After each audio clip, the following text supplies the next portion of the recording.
फर्जी खबरों का मुकाबला करने और लोकतंत्र की रक्षा के लिए डिजिटल मीडिया में जवाबदेही। केंद्रीय सूचना और प्रसारण मंत्री। भारतीय प्रेस परिषद ने राष्ट्रीय प्रेस दिवस 2024 के अवसर पर राष्ट्रीय मीडिया केंद्र, नई दिल्ली में राष्ट्रीय प्रेस दिवस समारोह का आयोजन किया। इस कार्यक्रम में केंद्रीय सूचना और प्रसारण, रेल और इलेक्ट्रॉनिक्स और सूचना प्रौद्योगिकी मंत्री श्री अश्विनी वैष्णव, केंद्रीय सूचना और प्रसारण और संसदीय कार्य राज्य मंत्री डॉक्टर एल मुरुगन, भारतीय प्रेस परिषद की अध्यक्ष, सचिव, सूचना और प्रसारण मंत्रालय श्रीमती न्यायमूर्ति रंजना प्रकाश देसाई और अनुभवी पत्रकार श्री कुंदन रमनलाल व्यास उपस्थित रहे। केंद्रीय सूचना और प्रसारण मंत्री अश्विनी वैष्णव ने राष्ट्रीय प्रेस दिवस समारोह को वर्चुअल रूप से संबोधित करते हुए भारत के जीवंत और विविध मीडिया पारिस्थितिकी तंत्र पर प्रकाश डाला, जिसमें 35,000 पंजीकृत समाचार पत्र, कई समाचार चैनल और एक मजबूत डिजिटल बुनियादी ढांचा शामिल है। मंत्री महोदय ने कहा कि 4G और 5G नेटवर्क में निवेश ने भारत को वैश्विक स्तर पर सबसे कम डेटा कीमतों के साथ डिजिटल कनेक्टिविटी में सबसे आगे बढ़ा दिया है।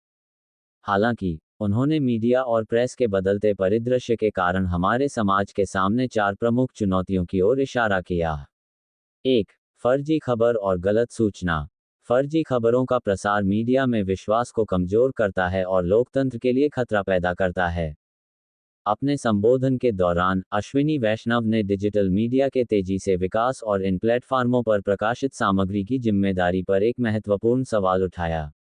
1990 के दशक में विकसित सुरक्षित हब की अवधारणा, जब डिजिटल मीडिया की उपलब्धता विश्वविद्यालयों और अनुसंधान संस्थानों में चुनिंदा उपयोगकर्ताओं तक सीमित थी, तो उपयोगकर्ताओं द्वारा उत्पन्न सामग्री के लिए जवाबदेह होने से प्लेटफार्मों को प्रतिरक्षा प्रदान की गई।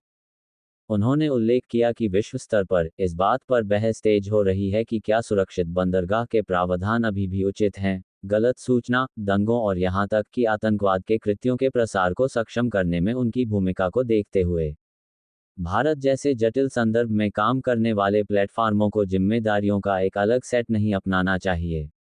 ये दबाव वाले प्रश्न एक नए ढांचे की आवश्यकता को रेखांकित करते हैं जो जवाबदेही सुनिश्चित करता है और राष्ट्र के सामाजिक ताने बाने की रक्षा करता है। 2. सामग्री निर्माताओं के लिए उचित मुआवजा। पारंपरिक मीडिया से डिजिटल मीडिया में बदलाव ने पारंपरिक मीडिया को वित्तीय रूप से प्रभावित किया है, जो पत्रकारिता अखंडता और संपादकीय प्रक्रियाओं में भारी निवेश करता है। वैष्णव ने डिजिटल प्लेटफॉर्म और पारंपरिक मीडिया के बीच सौदेबाजी की शक्ति में विषमता को संबोधित करते हुए पारंपरिक सामग्री निर्माताओं के लिए उचित मुआवजे की आवश्यकता पर प्रकाश डाला। सामग्री बनाने में पारंपरिक मीडिया द्वारा किए गए प्रयासों को क्षतिपूर्ति करने में उपयुक्त होने की आवश्यकता है, उन्होंने कहा। 3. एल्गोरिथम पूर्वाग्रह। डिजिटल प्लेटफॉर्म को चलाने वाले एल्गोरिदम सामग्री को प्राथमिकता देते हैं जो जुड़ाव को अधिकतम करता है, मजबूत प्रतिक्रियाओं को इंगित करता है और इस तरह मंच के लिए राजस्व को परिभाषित करता है। ये अक्सर सनसनीखेज या विभाजनकारी स्टोरी को बढ़ाते हैं। वैष्णव ने इस तरह के पूर्वाग्रहों के सामाजिक परिणामों पर प्रकाश डाला, विशेष रूप से भारत जैसे विविध राष्ट्र में, और इन जोखिमों को कम करने वाले समाधान विकसित करने के लिए प्लेटफार्मों का आह्वान किया। 4. बौद्धिक संपदा अधिकारों पर कृत्रिम बुद्धिमत्ता का प्रभाव। AI का उदय उन रचनाकारों के लिए नैतिक और आर्थिक चुनौतियां प्रस्तुत करता है जिनके काम का उपयोग AI मॉडल को प्रशिक्षित करने के लिए किया जाता है। केंद्रीय मंत्री श्री अश्विनी वैष्णव ने कृत्रिम बुद्धिमत्ता में प्रगति के कारण रचनात्मक दुनिया के सामने महत्वपूर्ण उथल-पुथल पर प्रकाश डाला। AI सिस्टम द्वारा उत्पन्न चुनौतियों का सामना करते हुए, उन्होंने मूल रचनाकारों के बौद्धिक संपदा IP अधिकारों की रक्षा करने की आवश्यकता पर जोर दिया। AI मॉडल आज विशाल डेटा सेट के आधार पर रचनात्मक सामग्री उत्पन्न कर सकते हैं जिस पर उन्हें प्रशिक्षित किया जाता है। लेकिन उस डेटा में योगदान देने वाले मूल रचनाकारों के अधिकारों और मान्यता का क्या होता है? क्या उन्हें उनके काम के लिए मुआवजा दिया जा रहा है या स्वीकार किया जा रहा है? मंत्री ने सवाल किया। ये केवल एक आर्थिक मुद्दा नहीं है, यह एक नैतिक मुद्दा भी है, उन्होंने कहा। वैष्णव ने हितधारकों से राजनीतिक मतभेदों को पार करते हुए इन चुनौतियों से निपटने के लिए खुली बहस और सहयोगी प्रयासों में शामिल होने का आग्रह किया। उन्होंने लोकतंत्र के एक मजबूत स्तंभ के रूप में मीडिया की भूमिका को संरक्षित करने और 2047 तक एक सामंजस्यपूर्ण और समृद्ध विकास भारत के निर्माण के महत्व पर जोर दिया।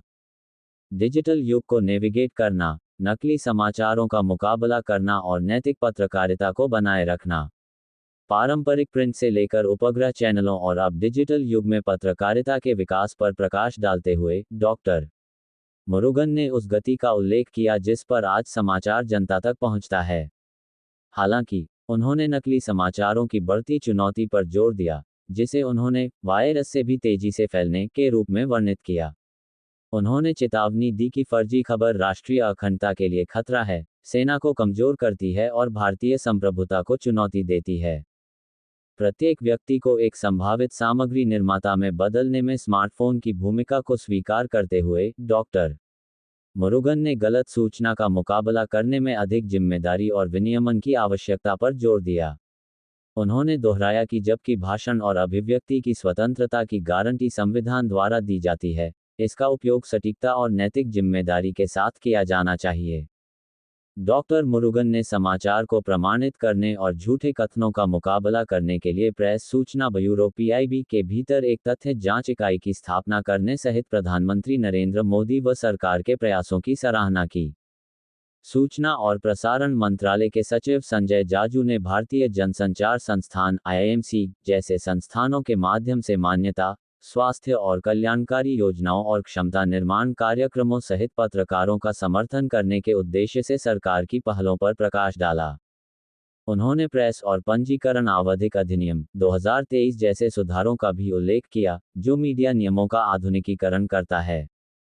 नियमित प्रेस ब्रीफिंग, वेब स्क्रीनिंग, सम्मेलनों आदि के माध्यम से सूचना पहुंच में सुधार के प्रयासों पर भी जोर दिया गया।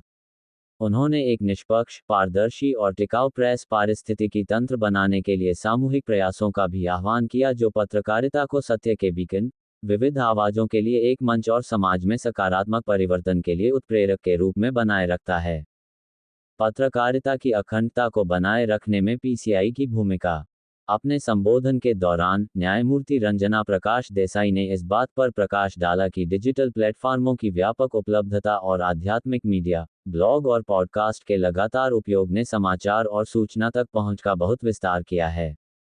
इसने न केवल जीवन को आसान बना दिया है बल्कि अपने साथ चुनौतियां भी लाई हैं और यह इस संबंध में है कि सटीक समाचार हमें समय पर पहुंचना चाहिए। उन्होंने उल्लेख किया कि भारतीय प्रेस परिषद ने पत्रकारिता की अखंडता को बनाए रखने, जनहित की रक्षा करने और यह सुनिश्चित करने के उद्देश्य से कदम उठाए हैं कि मीडिया सूचना के लिए एक विश्वसनीय और नैतिक मंच के रूप में कार्य करे। उन्होंने PCI द्वारा संचालित पुरस्कार और इंटर्नशिप कार्यक्रमों पर जोर दिया। इस साल 15 पत्रकारों को विभिन्न श्रेणियों में उत्कृष्टता के राष्ट्रीय पुरस्कार मिले और PCI की पहल का उद्देश्य प्रतिभा, पत्रकारिता में नैतिक विकास को बढ़ावा देना है, लेकिन महत्वाकांक्षी पत्रकारों के बीच जिम्मेदारी और जागरूकता की भावना को भी बढ़ावा देना है, की बात कही।